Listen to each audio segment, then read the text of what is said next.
아멘. 자, 성금요일 하나님의 기적의 역사의 말씀을 계속 이어서 나누고 있는데요.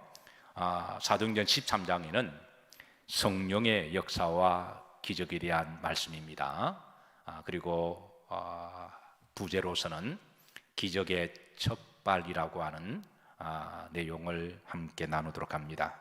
자, 우리는 지난번에 사도행전 12장 말씀을 살폈습니다. 이 12장에 보면 굉장히 드라마틱한 놀라운 일이 일어나는데요.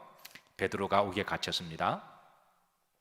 그런데 이제 내일 6월절이 끝나면 이제 헤롯이 이제 사형시키려고 그렇게 플랜을 짰는데, 하나님이 그날 밤에 베드로를 옥에서 건져내시는 옥문이 열리고, 그래서 이 자유하는 기적을 살폈습니다. 얼핏 보면 여러분, 사도 베드로가 성도들 앞에 감옥에 갇혔는데 짠하고 나타났을 때 아마 성도들은 굉장히 놀랐을 겁니다. 그래서 얼핏 보면 주의 사도 베드로가 기적을 행하셨다, 그렇게 생각할 수가 있는데요. 그런데 이 베드로의 이 기적 이면에는 또 다른 기적의 동인이 있고 주체가 있는 것을 알 수가 있어요. 지난번에 말씀 나눴지만 베드로가 옥에 갇히자 예루살렘 교회와 성도들이 베드로를 위하여 따라섰습니다. 간절히 눈물 흘리며 기도하였더라. 하나님이 그 성도들의 기도를 들으시고 하나님께서 기적의 동인이 되게 하신 줄로 믿습니다. 여러분 묻습니다. 속으로 대답하세요. 주의 종을 위해서 여러분 기도하시나요? 왜 자신에게 대답을 못 하시나요? 성도들이 목회자를 위해서 기도 안 해주시면 누가 기도해 줄까요? 마음에 안 드시면 기도 안 하시나요? 내 마음에 들 때만 기도하시나요? 그러지 마시고 마음에 들든 안 들든 주의 종을 위해서 기도하셔야 됩니다. 자, 여러분 주의 종을 위해서 간절히 기도하시나요? 하시기를 부탁합니다. 또 하셔야 돼요. 목사가 성도를 위해서 간절히 기도하듯 성도라면 주의 종을 위해서 간절히 기도하셔야 돼요. 자, 한 발 더 나아가서 좀 양심에 약간 찔림이 있는 질문합니다. 주의 종을 위해서 눈물 흘리면서 기도해 본 적이 있으시나요? 있으시기를 주의 이름으로 축복합니다. 역시 아멘이 적으시군요. 앞으로 그렇게 하시기를 바랍니다. 그거는 꼭 목회자가 기도를 받고 싶어 그런 게 아니라 그런 성도가 마땅히 해야 될 성도의 믿음의 자세입니다. 어쨌든 하나님은 베드로가 옥에 갇히자 예루살렘 교회와 성도들은 눈물을 흘려 간절히 기도할 때 하나님 그 기도를 들으시고 하나님이 그 기적을 행하셨습니다. 그리고 지난번 말씀에는 또 다른 기적의 동인 천사들의 기적을 함께 나누었어요. 하나님은 천사를 보내서 이제 기적을 행하셨습니다. 그런데 기적의 주체, 하나님이 성도들의 기도도 들으시고 또 천사를 보내셔서 신비한 일을 행하시지만 이거 다 동인들이죠. 근데 주체는 따라서 하십니다. 하나님이십니다. 기적의 주체는 하나님이십니다.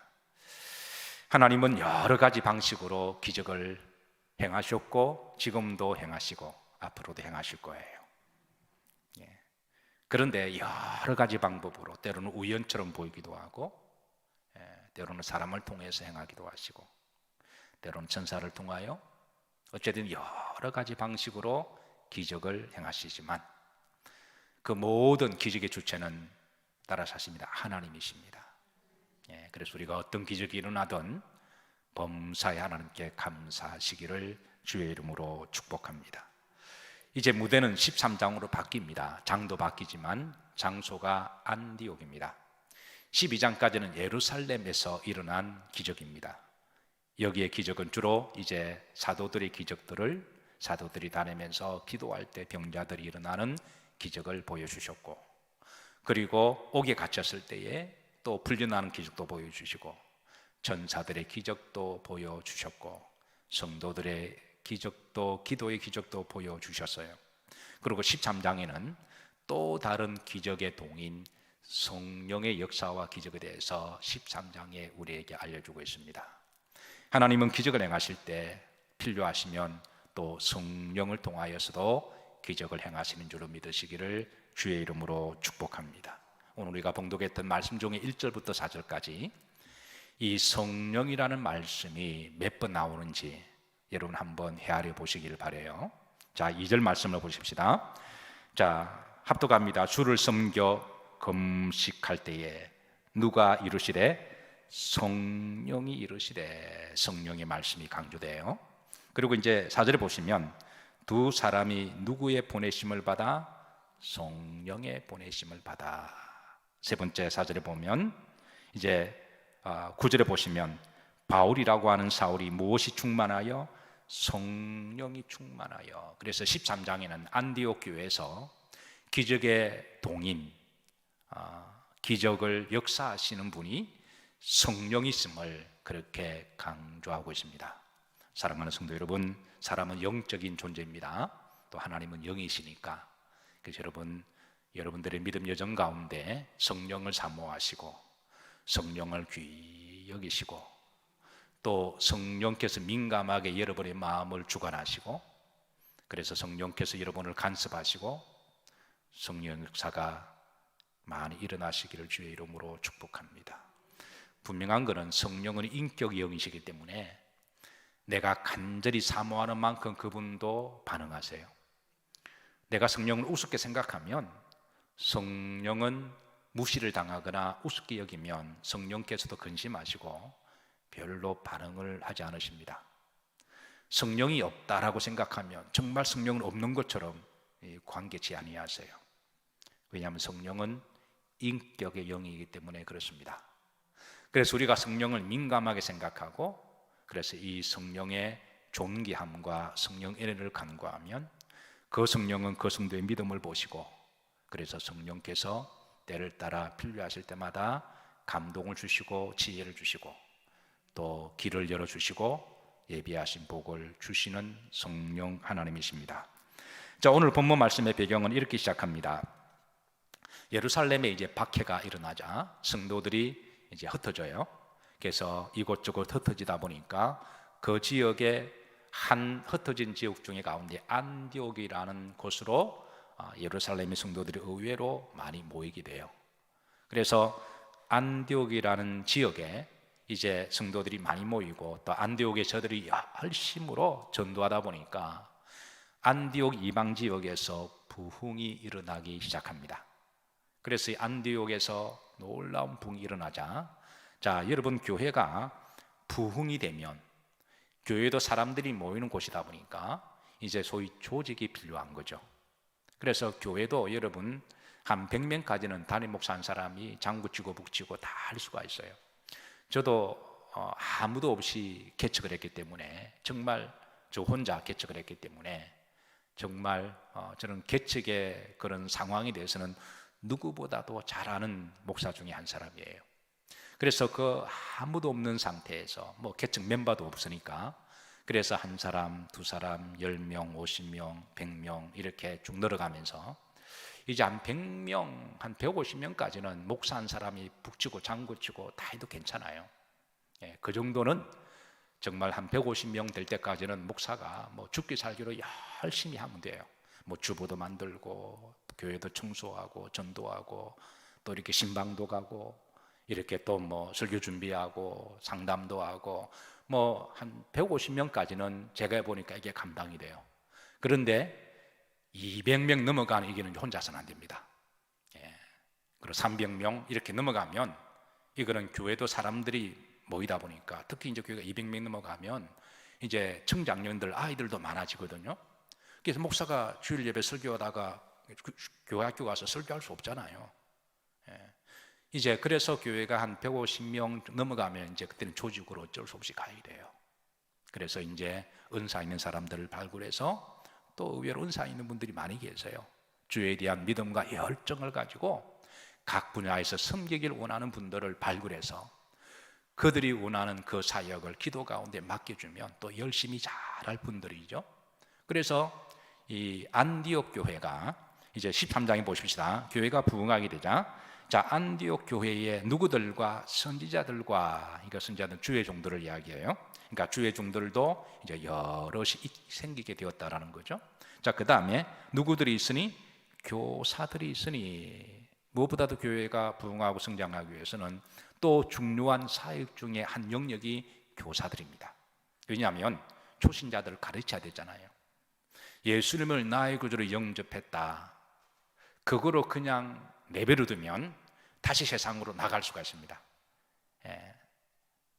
다시 개가 토한 것을 도로 먹을 수가 있고요. 그래서 다시 세상에 나가서 구원을 이렇게 탕자가 될 수 있을 우려가 상당히 있습니다. 주님을 영접했지만 아직까지 다듬어야 될 성품도 많이 있고, 그리고 영성으로 훈련을 받아서 더 성장과 성숙해야 되는 거죠. 그래서 초신자들을 말씀으로 양육하는 교사가 필요한 거죠. 그리고 또 다음 세대들, 믿음의 그 자녀들을 어릴 때부터 그들을 사랑과 말씀으로 잘 양육과 가르치기 위해서는 또 교사가 필요한 거죠. 그래서 이 조직이 되면서 이렇게 이제 또 여러 사역의 장들이 있는데, 대표적으로 오늘 이제 교사들에 대해서 소개를 해요. 그러면서 이게 이제 5명의 대표적인 교사들을 소개합니다. 자, 여기 보면, 자, 첫 번째, 자, 누굽니까? 바나바. 우선 5명을 여러분들 이름을 먼저 알려드립니다. 따라서 하십니다. 바나바. 그 다음에 두 번째는 시므온, 세 번째는 루기오, 그 다음에 네 번째는 마나엠, 다섯 번째는 우리가 잘 아는 사울, 나중에 이름을 바울로 바꾸죠. 이 대표적으로 5명 교사들을 소개합니다. 자, 바나바는 누구냐면 사도행전 4장 36절에 보면 그의 원래 이름은 요셉이었습니다. 36절 한번 보십시다. 구브로에서 난 레위족 사람이 있으니 이름은 뭐라? 요셉이라. 사도들이 일컬어 바나바라. 번역하면 위로의 아들이라 하니. 그러니까 예루살렘 교회에 있을 때에 신앙생활을 했던 사람인데, 이 사람 원래 이름은 요셉이었어요. 그런데 사도들이 이름을 바꿔주었습니다. 왜냐하면 이 사람 바나바라고 바꿔주는데, 바나바라는 말은 위로의 사람이다. 이전 성경에는 권위자라고 번역을 했어요. 권면하고 위로하는 사람의 약자로서. 그래서 그런데 권위하면 어떤 권력을 가지고 있는 사람처럼 오해가 되어서 이번에는 위로자라고 이제 번역을 다시 했습니다만은, 중요한 것은 이 바나바가 평신도로서 이제 예루살렘 교회가 성장되고 부흥하는데 큰 역할을 했고, 주로 어떤 역할을 했냐면 사람들을 잘 위로하고 권면했다라는 거예요. 그래서 여러분, 교회도 사람들이 모이다 보니까 신앙 없는 사람도 있고 또 신앙이 있는 분도 계시고, 교회에 처음 계신 분도 계시고 오랫동안 믿음도 계시고, 또 교회에 오랫동안 믿었지만 부정적인 사람도 있고, 또 그런가 하면 또 아주 열정적인 사람. 교회는 이렇게 남자 여자 이렇게 아무나 올 수 있는 곳이기 때문에 죄인도 오고 의인도 있고 막 섞여 있는 곳이죠. 그리고 예루살렘 교회가 교인이 이제 베드로가 한번 나가서 설교 대형 집회를 할 때는 3,000명도 5,000명도 전도가 됐다 그러니까 꽤 큰 이제 공동체가 된 거죠. 그러다 보니까 교회 안에 이제 특별히 좀 시험하는 사람, 그리고 시험 드는 사람, 그러니까 이런 사람들이 어느 공동체든 반드시 있습니다. 예수님 밑에도 가룟 유다가 있었으니까. 그래서 영적인 역사 가운데는 어느 공동체든 항상 이렇게 불평하고 분명하는 사람도 있고 시험하는 사람도 있고 뒤에서 속닥속닥 부정적으로 말하는 사람은 항상 있습니다. 교회는 적으면 적은 대로 있고요, 크면 큰 대로 있어요. 여러분, 교회가 적다고 없는 게 아니고 크다고 또 많은 것도 아닙니다. 적으면 적은 대로 있고 크면 큰 대로 있어요. 왜냐하면 그런 영적인 세계이기 때문에 그래요. 그런데 어떤 사람이 시험 들었을 때에 이 바나바에게 가면 그 시험이 해소가 돼요. 이거는 이제 사도들이 할 수 있는 영역이 아니잖아요. 사도들은 기도하고 하나님 말씀을 가르치고, 또 하나님의 말씀을 가르치다 보면 성도들의 내밀한 부분까지는 잘 알지도 못하기도 해요. 그런데 평신도들 중에 시험 들었을 때에 그 바나바를 만나기만 하면 바나바가 그 사람을 말씀과 기도로 따뜻하게 믿음으로 잘 위로해 주어서 그 사람이 시험에 회복이 됩니다. 그래서 이 모습을 보고 사도들이 너무너무 이렇게 위로가 되어서 사도들이 그의 별명을 따라서 하십니다. 바나바, 별명을 붙여준 거예요. 반대로 시험 든 사람이 있는데 또 어떤 사람을 만났더니 더 시험이 드는 거예요. 이런 경우는 사도들이 얼마나 마음이 아플까요? 그렇다고 그런 부분을 또 드러내면 또 그걸 빌미로 삼아 더 큰 문제로 야기할 그런 부정의 영이 있으니까. 그래서 이 문제를 놓고 목회자들은 대부분 그냥 지켜보며 기도만 하는 거죠. 그런데 시험 든 사람이 있을 때 이 바나바만 만나면 위로가 되고 믿음이 회복됩니다. 그러니까 여러분, 사도들이 볼 때는 너무너무 귀한 사람이에요. 그래서 그 사람 이름을 바나바, 권면하고 위로를 잘하는 성도다. 그래서 예루살렘 교회가 부흥되고 은혜로운 교회가 된 것은 이면에는 이런 성도들이 많았다라고 하는 거예요. 여러분, 어느 공동체든 항상 이런 영적인 현상이 있는 줄로 여러분 분별하시고, 중요한 것은 여러분 그러지 않겠지만 여러분들이 시험 들게 하는 사람이 되지 않기를 기도하시길 바랍니다. 그리고 혹 여러분 주변에 부정적으로 시험 들게 하는 말을 자꾸 하면 같이 시험 들지 마시기를 주의 이름으로 축복합니다. 여러분은 영혼에 결코 유익하게 되지 아니하고 하나님께 축복을 받을 수가 없어요. 반면에 주변에 시험 들은 사람이 있으면 여러분 기도하시고 신앙과 은혜로 잘 권면하셔서 그 사람이 빨리 회복될 수 있도록 여러분이 바나바가 되시기를 주의 이름으로 축복합니다. 이게 성도의 길이고 이게 하나님께 복 받는 길이에요. 이 바나바가 그랬습니다.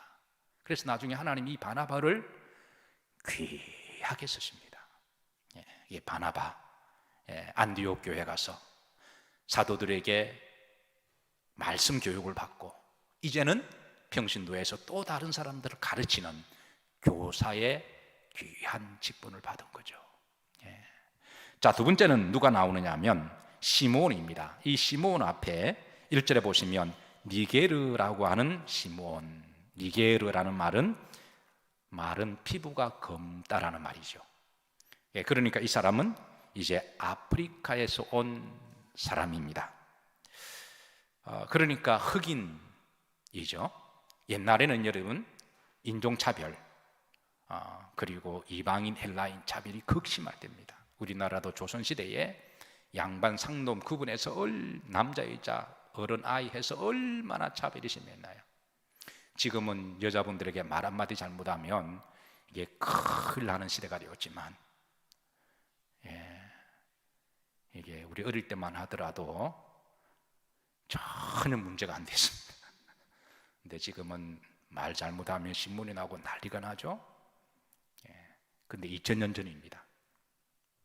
근데 교회 공동체가 얼마나 성숙했느냐 하면 이런 흑인들도 동일한 인격의 존중을 받으면서 하나님을 믿는 공동체가 여러분 그때는 이 교회밖에 없었어요. 그러니까 교회가 얼마나 성숙한 공동체예요.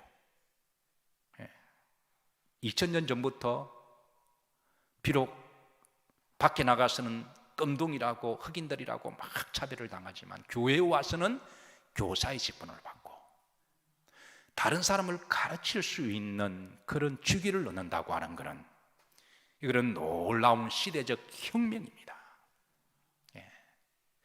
인류가 인권이 많이 개선되었습니다. 여러분, 인류는 교회에 감사해야 돼요. 우리나라도 복음이 들어와서 남녀 차별 이런 것들이 허물어지고 이제 인권이 신장되어서 인류는 정말 교회에 감사해야 됩니다. 어쨌든 시몬 세 번째 구레네 사람 루기오는 저 아프리카 북쪽에 있는 서쪽 도시 지금을 리비아라고 하는 지역입니다. 루기오 구레네 사람 루기오 여러분 구레네 하면 또 생각나는 한 사람, 이 사람도 거의 흑인 쪽 사람이에요. 이 북아프리카 쪽에 있는 그 리비아 사람들은 완전히 이렇게 피부가 까만 흑인들도 계시고, 그러나 이렇게 피부가 어느 정도 검은 그런 흑인들이 있죠.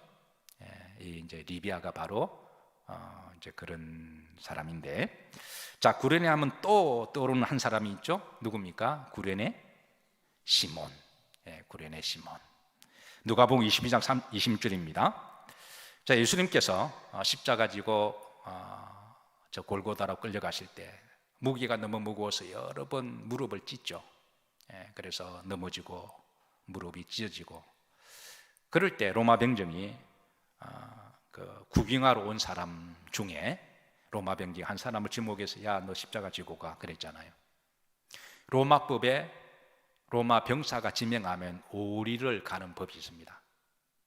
성경에 보면 오리를 가자 그러면 심리를 가져라는 것도 이 로마법에서 나온 거거든요.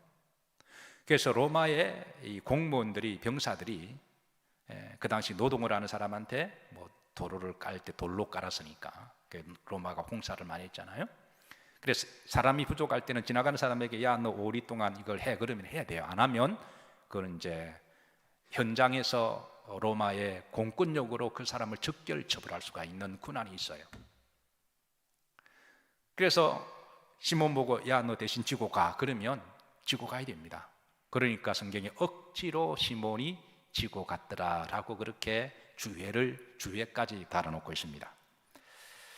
자, 그런데 억지로 십자가를 지고 간 구레네 시몬이 나중에는 은혜 받습니다. 그리고 나중에 그 억지로 지고 간 십자가 때문에 내가 구원받았다라고 간증합니다.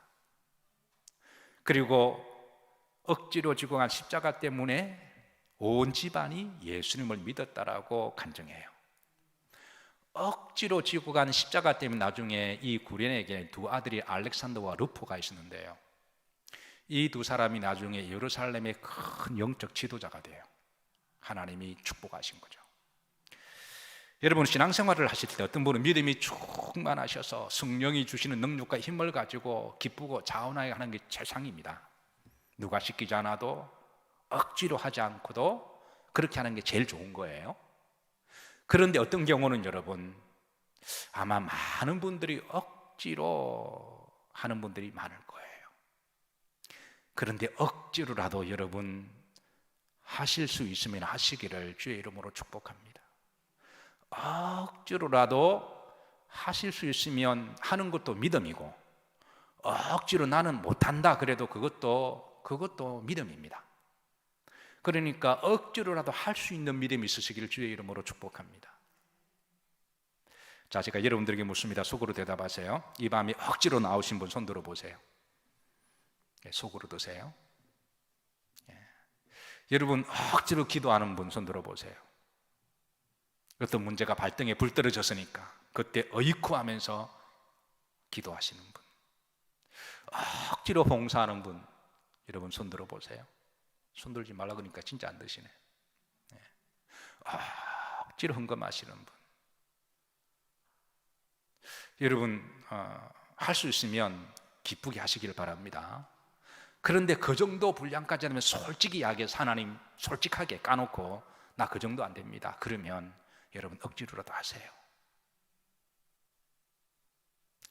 억지로도 안 하면 나중에는 정말 믿음에서 더 멀어질 수가 있어요.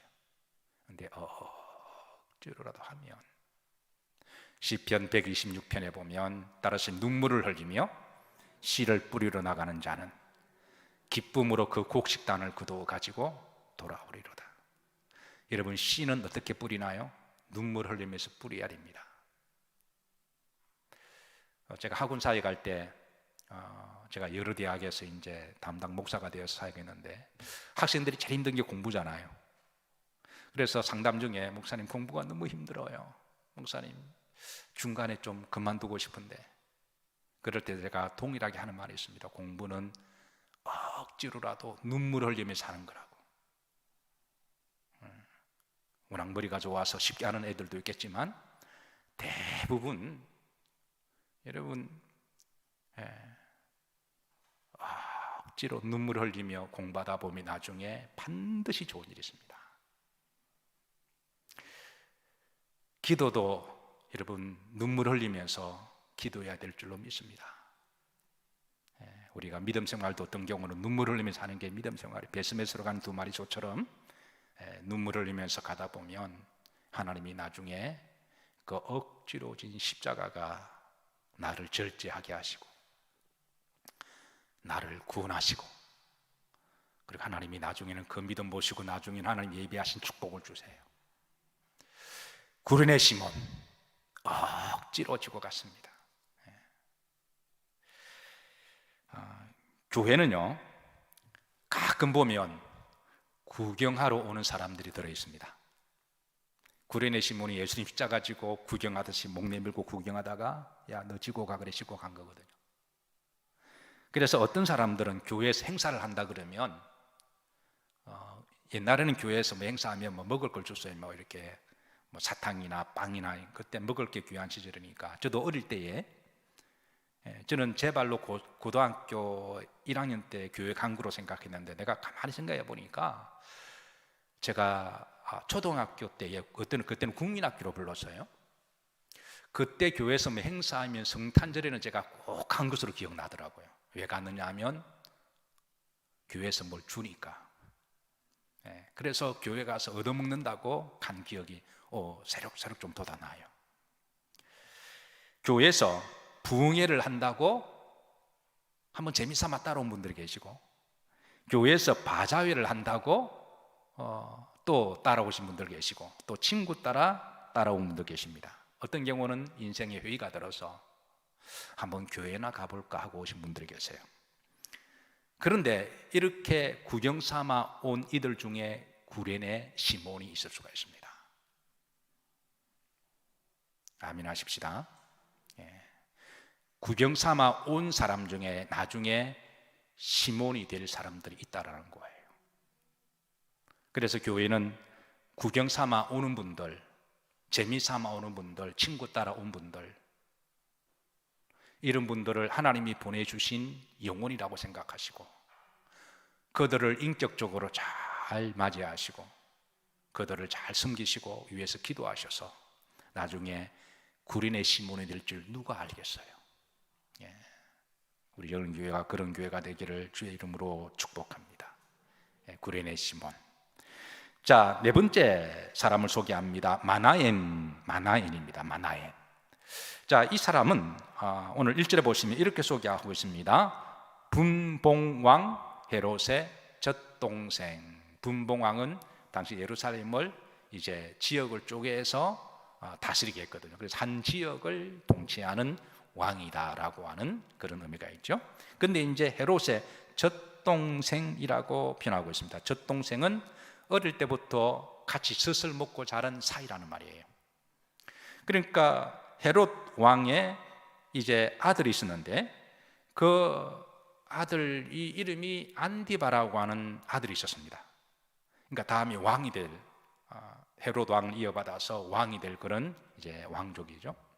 그러니까 그 안디바와 함께 같이 유모에게 보살핌을 받고 젖을 먹고 사랑을 받았던 그 젖동생이 바로 마나인이라는 거예요.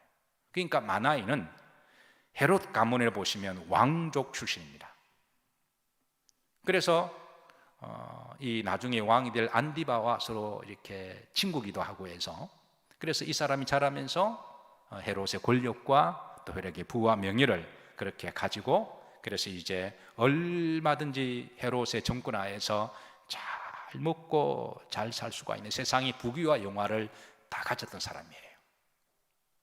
세상 부러울 것 없는 사람인데, 그런데 그가 예수님을 영접했습니다.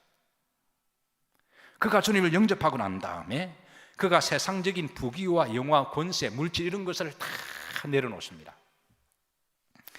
그리고 그는 이 땅의 부귀, 영화, 권세보다도 하늘의 부귀, 영화와 권세를 사모한 사람이 마나엔이라고 하는 사람입니다. 그리고 안디옥 교회에서 겸손하게 교회를 섬기고, 여러분 교회에 별의별 사람들이 다 있잖아요. 특별히 교회에서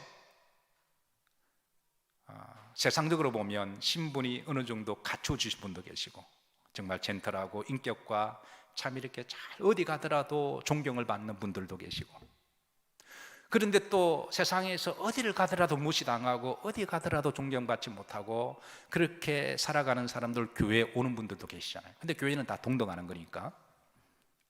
그런데 교회에서 세상에서 그렇게 무시당하는 사람이 교회에 와서 막 큰 소리 치고 막 이렇게 대장도로 하는 사람들이 있을까요, 없을까요?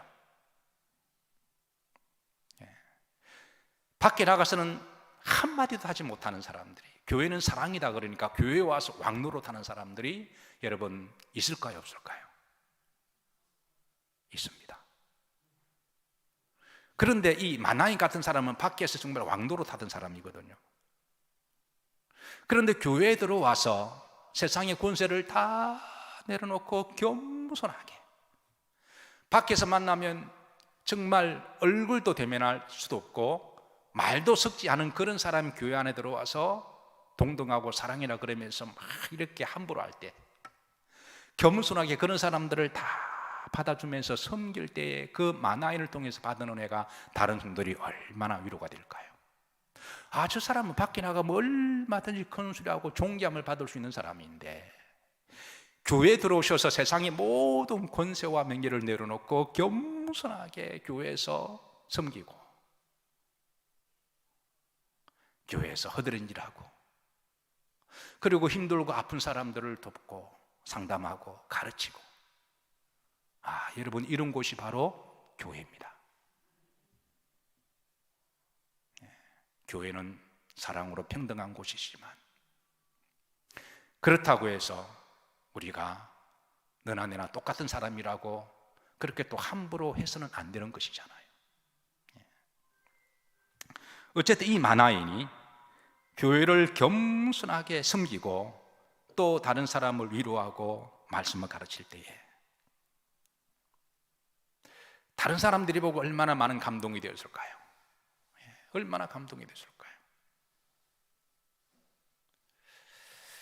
제가 아는 어느 장로님이 소망교회를 다니세요. 소망교회 그러면 우리나라 교회 중에 정말 뭐 최고로 엘리트만 많이 모이고 거기에 뭐 정치, 국회의원들, 뭐 세상에서만 내놓으라는 사람들이 뭐 거기에는 뭐 수백 명 이상 있잖아요. 세상에 가면 그렇게 잘 나가는 사람인데도 교회 가서는 화장실 청소를 하신다는 거예요. 그리고 주차를 하시고 모자 하나 이렇게 쓰시고 겸손하게 주차하시고, 그리고 성도들을 잘 섬길 때에 그런 사람이 밖에 나가서 그 사람하고 밥이나 같이 먹겠어요? 그런데 교회에 오셔서 교회 식사도 서빙하시고, 교회가 바로 그런 곳이죠.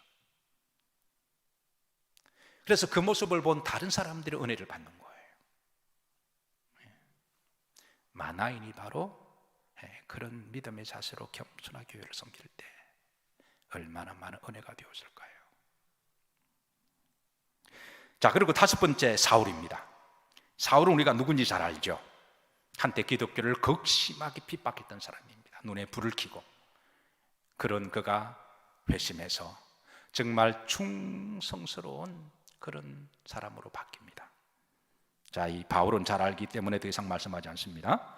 자, 중요한 것은 이들이 당시 사도로부터 가르침을 잘 받고 그리고 겸손하게 주님의 섬김의 마음을 가지고 그리고 안디옥에 부응하는 그 초신자들이나 또 다른 사람들에게 말씀을 잘 가르치면서 중요한 것은 자신들의 영성 관리도 소홀히 하지 않았다라는 거예요. 자, 2절 보십시다.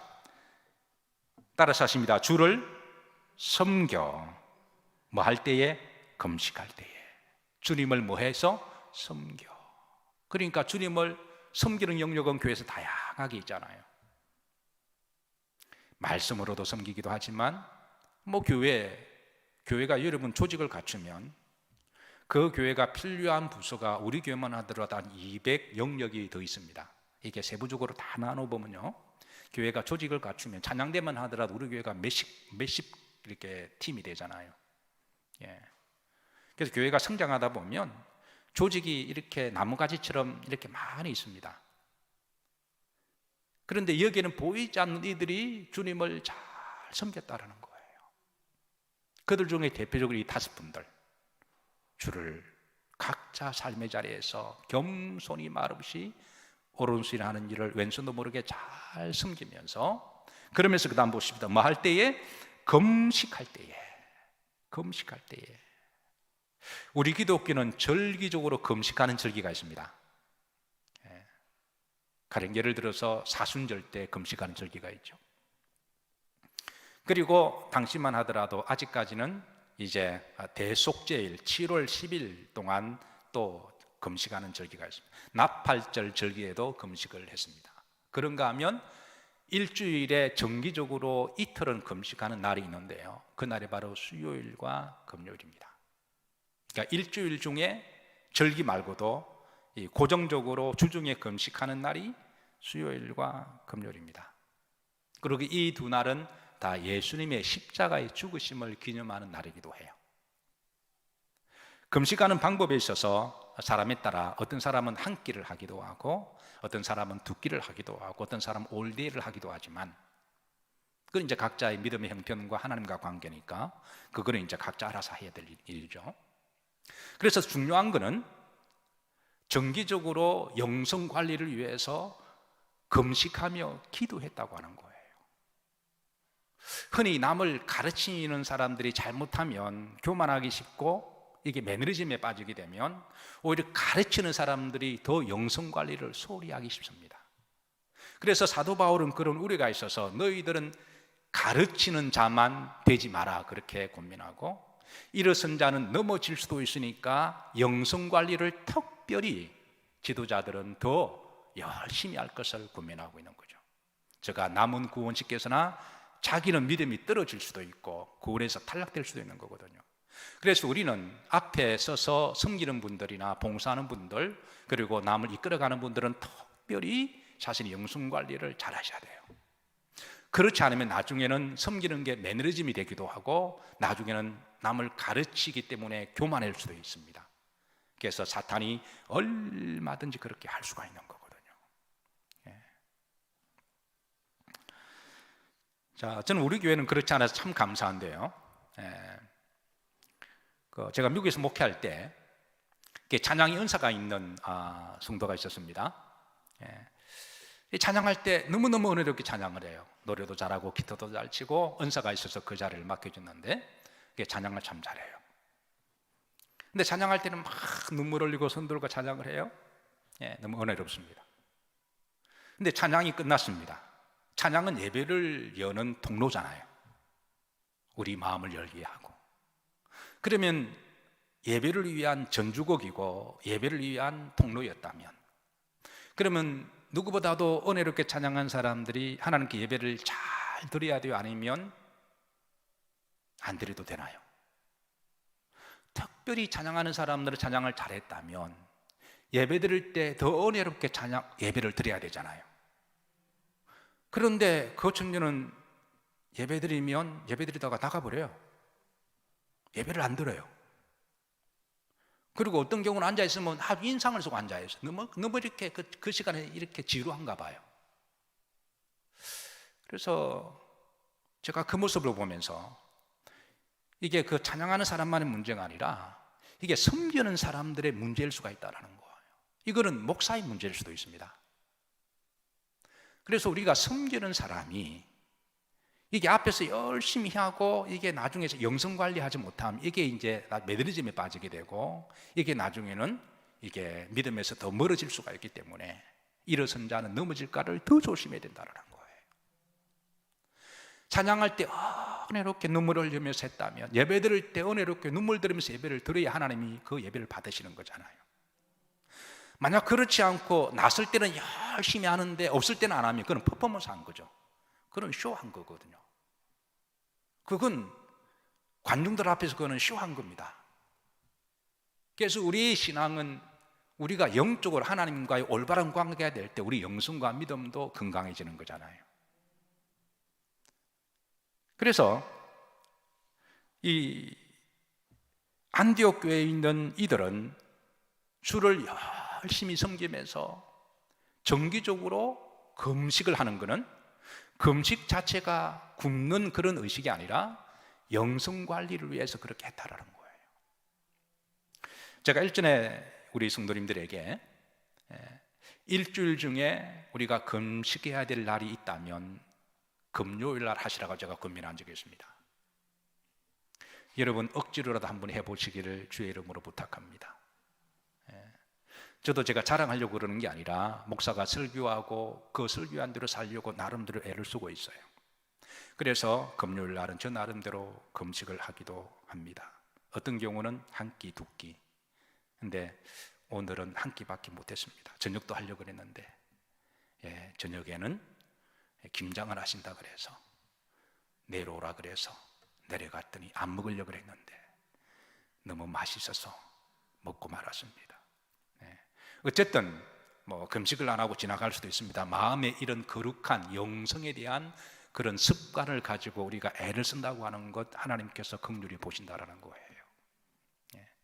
어쨌든 이 교사들이 주를 섬겨 금식할 때에 그랬습니다. 그리고 이제 3절에 보십시다. 이에 뭐하며? 금식하며 뭐하고? 기도하고. 저들은 기도하고. 그러니까 영성 관리를 위해서 저들은 섬기고 금식하고 기도하는 부분에 게을리하지 않았다. 여러분, 여러분의 영성 관리를 스스로 알아서 하시길 주의 이름으로 축복합니다. 목사가 아무리 북치고 장구치고요, 유명한 부흥 강사 데리고 와서 그냥 부흥회를 한다고 할지라도 본인이 안 하면 소용없는 거예요. 본인이 해야 됩니다. 4절에 보십시다. 그래서 성령께서 이제 그 5명 중에 이제 2사람을 이제 선교사로 보냅니다. 4절에 보면 합독합니다.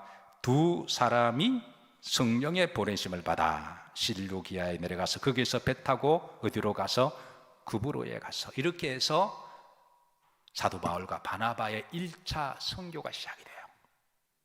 이렇게 해서 우리 기독교의 선교의 첫 발이 내딛게 됩니다. 오늘 부제가 첫 발의 기적이라고 그랬잖아요. 이 첫 발의 기적이 나중에 유럽을 복음화시켜요. 그리고 전 세계에 복음화시킵니다. 그리고 우리나라까지 와서 복음화가 됩니다. 이 2사람의 안디옥 교회에서 안수를 받고 파송 안수를 받고 첫 발을 내디딜 때는 연약하고 이제 열악한 환경 속에 겨우 첫걸음에 불과했지만 그 첫걸음은 나중에 성령의 놀라운 역사를 여는 위대한 첫걸음이 됩니다. 여러분들이 성령의 감동하심으로 내가 믿음으로 한번 살아보시겠다, 그렇게 해서 억지로라도 십자가 지고 첫걸음을 내딛는 그 첫걸음이 나중에 여러분의 기적을 내 방향을 바꾸는 줄로 믿으시기를 주의 이름으로 축복합니다.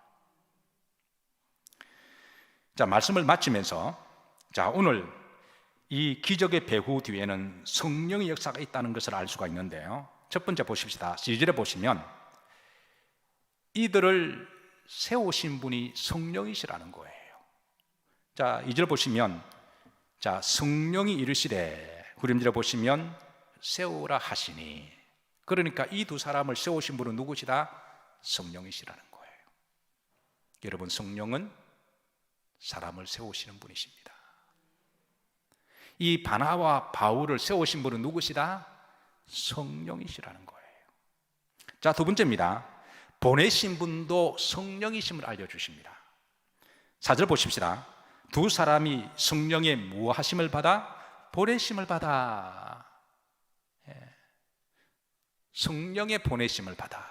이 2사람을 보내신 분은 누구시다? 성령이시다. 그리고 9절에 보면 이들에게 담대함을 주신 분도 성령이십니다. 9절에 바울이라고 하는 사울이 무엇이 충만하여? 성령이 충만하여 이 구브로라는 지역 가서 이제 영적으로 큰 세력을 만납니다. 영적인 전투가 일어나요. 이럴 때 바울이 담대하게 그들의 악한 영에 걸려서 아주 포악한 자들에게 맞서서 이렇게 복음을 전하는데, 그 바울의 담력과 대담함은 어디서 나왔느냐? 성령께서 주셨다라는 거예요.